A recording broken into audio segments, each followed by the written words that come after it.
happening, everybody? It's Sean with Reactions to the Classics, and today we're resuming our Bruce Springsteen discography ranking of his albums song by song. This time we got Nebraska, his sixth studio album. If you missed anything before this, check out the list below, the playlist. I have got them all there. I'm going in order. Springsteen's my all-time favorite solo artist. Love him. Got a review of this up of Nebraska. Go check that out after you're done with this. But that's really the only time I've ever listened to this album in its entirety. So it's always interesting to go back and listen and rank songs because you're just really, really dialed in trying to get this right. A lot of these songs fell kind of in the same level, so you can move these around quite a bit. But coming off the 20 song epic of The River, this is a little easier to rank. And I won't go into the big story on this. Go watch a review if you want. But we recorded these as a demo, right, on a 4-track recorder, planning to go in and record them with the E Street Band, which he did later on, but then they figured out these sounded better, so that's why it's this way. I got this album right after Born in the USA. As a 13-year-old, I loved Born in the USA. I'm like, I'm going to get his last album, so I sent off for the cassette through Columbia House Records. Shout out to 12 cassettes for a penny. And I got it, and I played like 2 songs, and I'm like, what is this? 13-year-old me hated this. 51-year-old me loves this. This album's actually ranked 150th in the Rolling Stones top 500 albums of all time. That has surprised me. All right, here we go. All right, I have a lot of songs here towards this bottom, right? Not that they're bad songs. We're going to start off Mansion on a Hill. And it's just a story of seeing that mansion on the hill, right? He's going through, you know, how they didn't have a lot of money and you just see it up there and it seems like you romanticize. There's all this great stuff going on up there. It must be nice to live up there in that mansion on the hill, and hopefully someday I can. Next up, this was a hard ranking for me, man, but I got the title track, Nebraska. It's a story of Charles Starkweather and his teenage girlfriend. She was only 14 years old. They went on a killing spree. They killed 11 people over an 8-day period in 1985. Bruce plays a harmonica, the glockenspiel, guitar, and the mandolin. It's a good song, right? It's tough, man. There's a lot of these songs right there together. Next up, we go to Reason to Believe. Interesting song. It contains these 4 mini stories in here. You don't see that often from Bruce. Usually his songwriting is thematic through one story on one song. But it's cool because the song's title itself, Reason to Believe, they each kind of rationalize in their own situations reason to believe, right? This dog's dead and, you know, this relationship's over, all these things.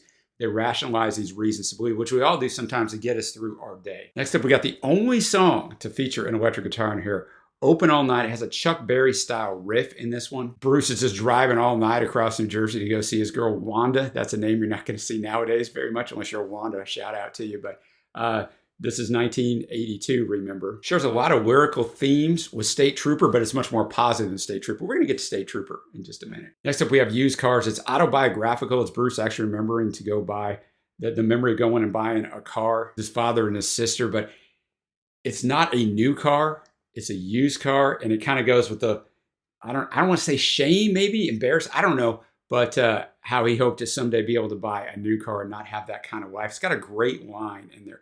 Now the neighbors come from near and far as we pull up in our brand new used car. I just thought that was a really good way of putting it. I wish she'd just hit the gas and let out a cry and tell them all they can kiss our asses goodbye because he wants to get away from this life, as oftentimes you do when you're young. All right, top 5. I got State Trooper. More of a driving sound with that acoustic, right? Even darker than some of the other tracks on here, which is saying something. He doesn't want the trooper to stop him. You feel that tension throughout the song. Number 4, My Father's House. As many of Bruce's songs touch on, it's about his fractured relationship with his father. He has childhood memories and he eventually decides to make it right as an adult. So he goes up to his father's house and he knocks on the door after obviously many years of no contact. There's a great harmonic on here. His dad no longer lives there anymore. Last lines are great. He says, my father's house shines hard and bright. It stands like a beacon calling me in the night.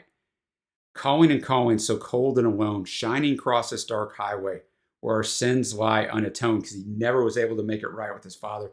And now his father's gone. We don't know if his father's passed away or just moved away, but Bruce is not going to find him. And you feel that angst. It's wonderful songwriting. All right, top 3, Highway Patrolman. You talk about epic story writing. This one is epic story writing. It's all about his brother, right? Bruce's relationship with his brother, man, and how his brother came back from Vietnam, was, you know, messed up as a lot of guys were. And the stuff he did, got into fights, did all this thing. But now Bruce is a highway patrolman, right? So he has to uphold the law, and he gets a call, and his brother was involved, and he chases his brother, and he sees those taillights disappear into Canada. He let his brother go, right? Because he talks about if you aren't loyal to your family, then you're nothing. So I thought it was absolutely fantastic story writing.